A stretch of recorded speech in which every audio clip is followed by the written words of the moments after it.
La leucémie myéloïde chronique, ou LMC, est une forme rare de cancer qui touche généralement les personnes plus âgées et qui est légèrement plus courante chez les hommes que chez les femmes. La LMC est un type de cancer du sang qui se développe dans la moelle osseuse, c'est-à-dire le tissu mou à l'intérieur des os, où se forment les cellules souches et les cellules sanguines. Chez les personnes atteintes de LMC, un problème dans l'ADN des cellules de la moelle osseuse transforme les cellules normales en cellules leucémiques. Nous ignorons ce qui endommage l'ADN de certaines personnes au cours de leur vie, mais nous savons que ce n'est pas héréditaire.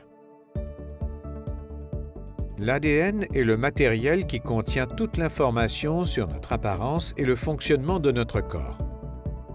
Chaque information figure sur un segment différent de l'ADN qu'on appelle gène.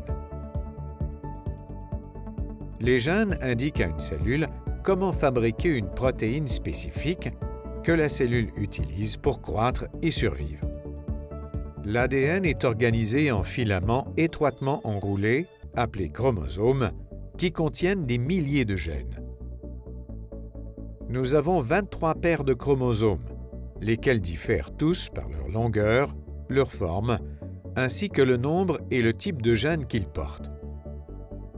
Dans le cas des personnes qui ont la LMC, des segments du chromosome 22 et du chromosome 9 s'intervertissent, ce qui raccourcit le chromosome 22 et rallonge le chromosome 9.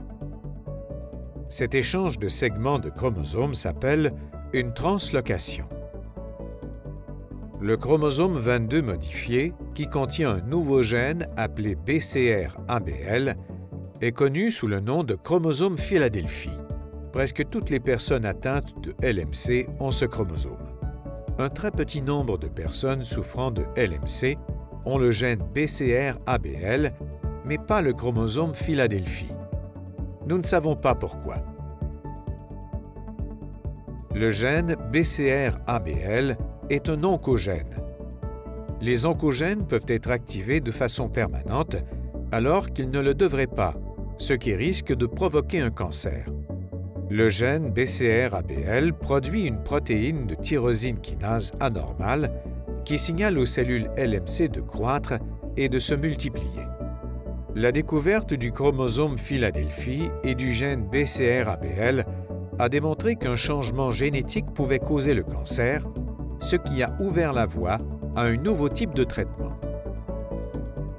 Le traitement le plus courant de la LMC est une thérapie ciblée faisant appel à un groupe de médicaments appelés inhibiteurs de la tyrosine kinase, ou TKI.